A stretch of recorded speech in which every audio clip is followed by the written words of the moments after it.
Look to Josh Landry. Also, Jalen Robinson from UCF. He committed to play at Ole Miss. And Ole Miss, we're going to have a writer. Neil McCready will join us here in about an hour or so. That's a good pickup for Ole Miss, and they've, of course, had a lot of success in the transfer portal. Yeah, they're right there at the top of the transfer portal. You know, schools like them and USC are, depending on what rankings, transfer portal rankings you look at, they're right there in the mix at the top.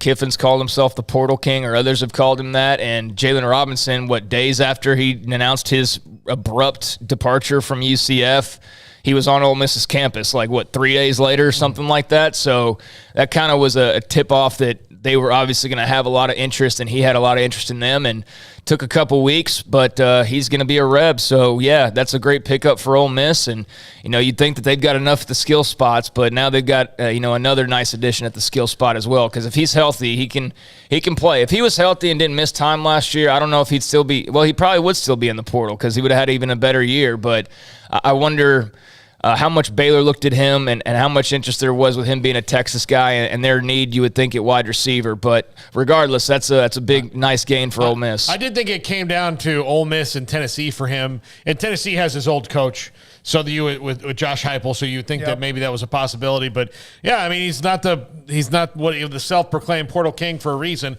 Although I wonder, that would be an interesting debate. Who is the actual Portal King?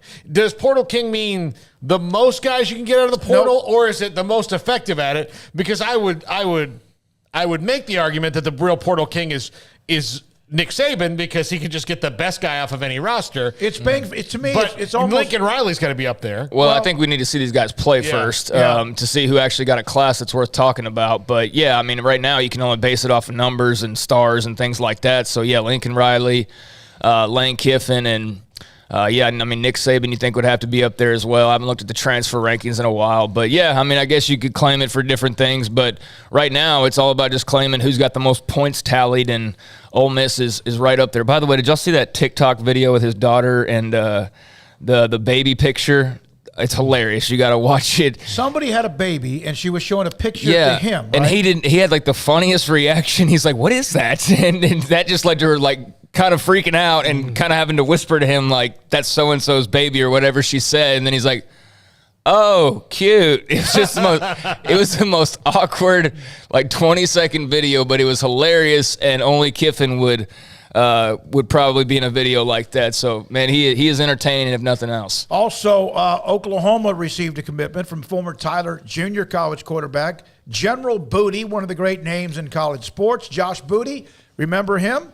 He was a great player. He's the son of LSU receiver Abram Booty, but I think his uncle was John David Booty, the great quarterback from Evangel, who went on to play in college and then ended up playing minor league baseball. He committed. I didn't even know that, honestly, that General Booty was out there. And I'm an alum of Tyler Junior College. I knew he was a quarterback, but I didn't know his eligibility. So Oklahoma gets a commitment. And really, it's more of a possible preferred walk-on NIL opportunity to bring him on campus. Well, there goes my great Instagram TikTok name. General Booty. Yeah. Now I'll have to be like Admiral Butt. I don't know. There you go.